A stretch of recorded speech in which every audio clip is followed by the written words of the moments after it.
सबसे बड़ा गुंडा पुलिस की वर्दी में आप हो यहाँ पर। सबसे बड़ा गुंडा पुलिस की वर्दी में आप हो यहाँ पर।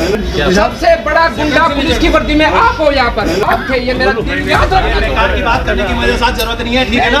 आप थे, ये मेरा दिल याद रखना। सरकार की बात करने की मुझे साथ जरूरत नहीं है, ठीक है ना? मेरे माध्यम से सुनने लग रहा है, मेरी चुनौती है 100% सजा होगी उसको, 100% सजा। मैं दिलाऊंगा सजा उसको। एक मिनट, सबसे बड़ा गुंडा पुलिस की वर्दी में आप हो यहाँ पर। मैं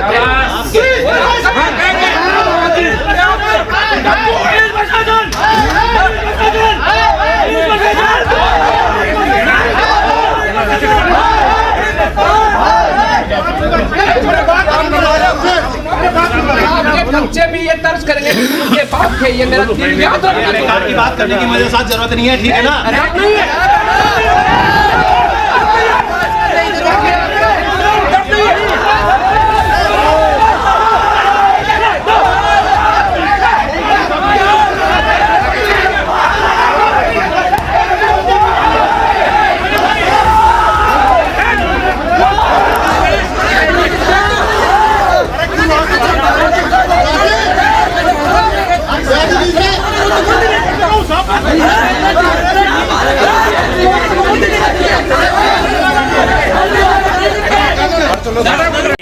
देखिए, जिस प्रकार से पुलिस ने जानबूझकर, कोई कारण नहीं है, कोई कारण नहीं है।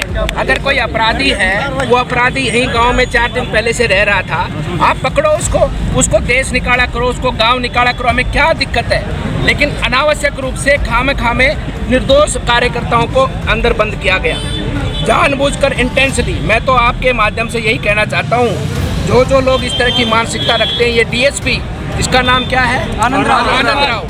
ये तो जिंदगी भर मेरा नाम याद रखेगा और ये अफसोस करेगा पूरी जिंदगी भर कि इसने जो आज गलती करी है, वो गलती इसने क्यों करी। अपने आप पे रोएगा, ये मैं बता रहा हूँ इसको बात, अपने आप पे रोएगा। इसका ऐसा हाल होगा क्योंकि इस आदमी ने कानून की वर्दी के अंदर, पुलिस की वर्दी के अंदर, खुद गुंडा है ये, खुद गुंडा पुलिस की वर्दी के अंदर पुलिस को आज अपमानित करने का काम इसने किया है। और जिस प्रकार से पुलिस का वर्दी पहनकर ये लोगों पर अत्याचार, वसूली, गुंडागर्दी करते हैं, किस प्रकार से जो काम हो रहे, सबको सब ध्यान में है। इन लोगों का बदला ये बहरोड की जनता और राजस्थान की जनता लेगी।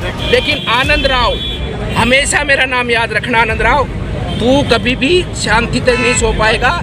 तूने जो आज अपराध किया है, जो पाप किया है, इस पाप का इस जन्म में कर, अगले जन्म में भी तू पश्चाताप कितना ही करना, कितना ही कुछ करना, लेकिन इस पाप से मुक्त नहीं हो पाएगा तू। और ये जो तथाकथित यहाँ का विधायक है, जो जनता ने तो गलती से बन गया, वो अपने आप कैसे बन गया आई डोंट नो। इसके कल खिलाफ यहाँ पर गैर जमानती वारंट हुए हैं, जो इसके ऊपर मान हत्या का दावा चल रहा है। उससे फ्रस्ट्रेट हो रहा है, पूरी रात नींद नहीं आई उसको, तब जाके इसने इसके साथ में कुछ पता नहीं क्या करा होगा, क्या सोचा होगा। इस डीएसपी जो इसका चमचा है, इसके साथ मिलकर ये अनावश्यक रूप से निर्दोष लोगों को जानबूझकर ये घटना की गई है, क्योंकि इसको पता है इसकी गैर जमानती वारंट है, वहाँ पेश होना पड़ेगा रोहतक में। 24 तारीख को आएगा, वहाँ पर नाक रगड़ते हुए आएगा वहाँ पर। ये 9 महीने का शासन रहा है, उसके बाद में उसको अफसोस होगा कि आज उसने कितनी बड़ी गलती की है। पूरी जिंदगी भर अफसोस रहेगा उसको, पूरी जिंदगी भर।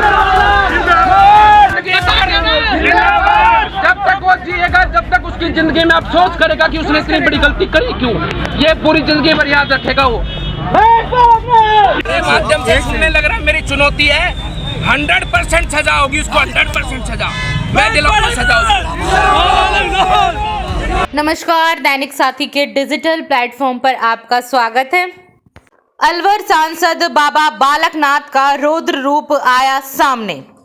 जी हां, डीएसपी को बताया पुलिस की वर्दी में गुंडा।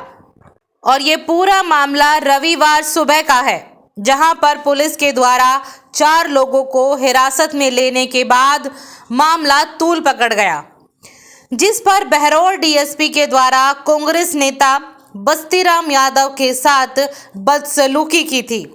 और इसके बाद सभी लोग बहरौल पुलिस थाने के सामने धरने पर बैठ गए थे। और दोपहर बाद पुलिस थाने पहुंचे अलवर सांसद ने जब डीएसपी से इस मामले में जानकारी चाही, तो डीएसपी सही जवाब नहीं दे पाए और उल्टा सांसद से ही उलझ गए।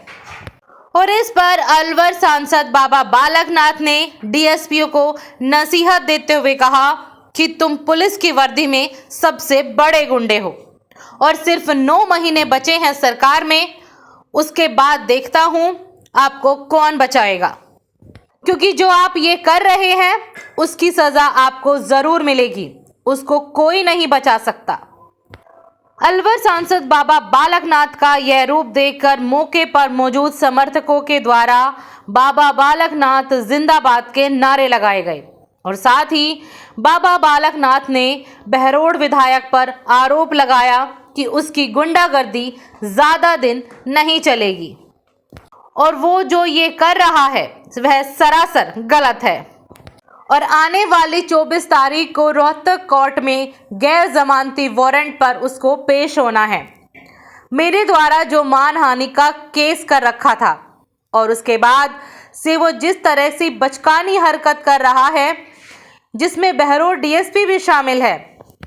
लेकिन मैं यह कह दूं, समय जल्द आने वाला है और सबका हिसाब होगा, लेकिन परमात्मा की अदालत में वो कभी नहीं बचेंगे। और इस दौरान सैकड़ों समर्थक सुबह से ही बहरोड पुलिस थाने के सामने धरना देकर बैठे थे। और अब आगे बताते हैं कि ये पूरा मामला किस तरह का है। जी हाँ, गुरुवार को सरकारी अस्पताल में कुख्यात बदमाश विक्रम लादेन पर बदमाश जयराम के गुर्गों के द्वारा फायरिंग कर दी गई थी, जिसमें 2 महिलाएं घायल हो गई थी। और साथ ही 4 जनवरी को बहरोड के राजकीय धर्मचंद गांधी महाविद्यालय के छात्र संघ शपथ ग्रहण समारोह के दौरान जयराम गैंग के लोग भी इस कार्यक्रम में शामिल थे और जिसके बाद से ही यह पूरा माहौल बना, जिस पर बहरोड डीएसपी के द्वारा रविवार सुबह एडवोकेट जितेंद्र यादव, राजा राम यादव, निशांत यादव सहित अन्य को हिरासत में लिया गया था और जिसके बाद पूरे दिन यह घटनाक्रम चला।